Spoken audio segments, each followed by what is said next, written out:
Hello guys, আমি প্রিয়াঙ্কা। কেমন আছো তোমরা সবাই? আর দেখো সকাল সকাল ঘুম থেকে উঠে মুখটা কেমন লাগছে না? আমারও কেমন লাগছে। রাত্রিবেলা বেনুনি করে শুয়েছিলাম। যাই হোক, তো চলে গেছিলাম ছাদে, মা ডেকেছিল। গিয়ে তো দেখি একটা নতুন পদ্মফুল ফুটেছে। আর পাশে বাবা কিন্তু এখানে শ্যাওলা পরিষ্কার করছিল ছাদে, ওখানে খুব স্লিপ হয়েছে। আর এই যে পাশে যে পাতাটা দেখতে পাচ্ছ, ধরে টানাটানি করছি। এই পাতাটা আমি ভেবেছি হয়তো উঠে গেছে, তো না, ওই পাতাটা বড় হয়ে ওরকম বাইরের দিক ঝুলে গেছে। আর সবার দেখি পাতাগুলো স্টিকের মতো হয়ে দাঁড়িয়ে থাকে, আমার পাতাগুলো এরকম কেন?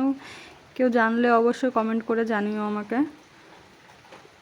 তো পদ্ম ফুলটা ফুটেছে আজকেই, আর আজকেই তুলে ওটাকে পুজো দিয়ে দেওয়া হবে। আর এই যে পাশের বাড়ির ছাদে না ইয়েলো ড্রাগন হয়েছে। মা কিন্তু এই টগর ফুলটা তুলে নিচ্ছে। মা টগর ফুলটা ধরে ভাবছে আমি হয়তো ছবি তুলছি। তো মা, আমি বলছি তুমি ফুলটা ধরে দাঁড়িয়ে আছো কেন? বলছে আমি বলছি তুই ছবি তুলছিস। নিচে আসতে না আসতে বৃষ্টি, তখন একটু বৃষ্টি কমে গেছিলো অবশ্য, তার আগে অনেক জোরে বৃষ্টি হচ্ছিল। আর আমি গেটের সামনে বসে একটু ঢং করে নিচ্ছিলাম। এই দেখো আমি। তারপরে তো চলে এসেছি ভাত খেতে। এখানে আজকে ছিল মাছ ভাজা, নিম বেগুন, আর এটা ওল ডাঁটা দিয়ে রসুন দিয়ে একটা ভাজা, শুকনো লঙ্কা।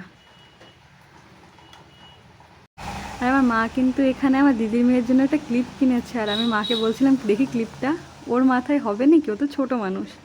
তো মা বলছে না, ওর মাথায় হবে, ওর চুল বড় হয়ে গেছে এখন। তো আমি ভাবছিলাম এর থেকে ক্লিপ নিয়ে নেবো দুটো।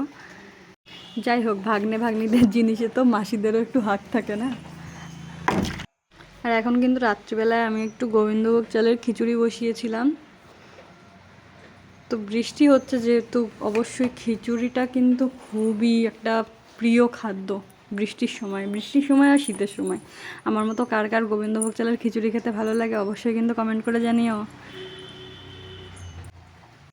আর খিচুড়িটা রান্না করছিলাম অনেকক্ষণ ধরে, আর ভাবছিলাম কখন ফুটবে। ডালটা ফুটছিলই না অনেকক্ষণ ধরে। বেশ মানে গোবিন্দভোগ চাল তো একসঙ্গে দিয়েছিলাম, চালটা ফুটে গেছে কিন্তু ডালটা ফুটছিল না।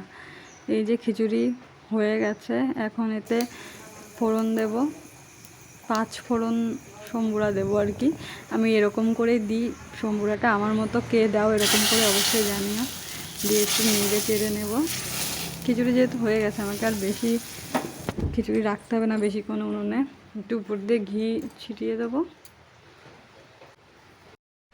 আর আমি কিন্তু আজকে একদমই সিম্পল, একটু মানে সিম্পল খিচুড়ি তো সিম্পলই হয় না।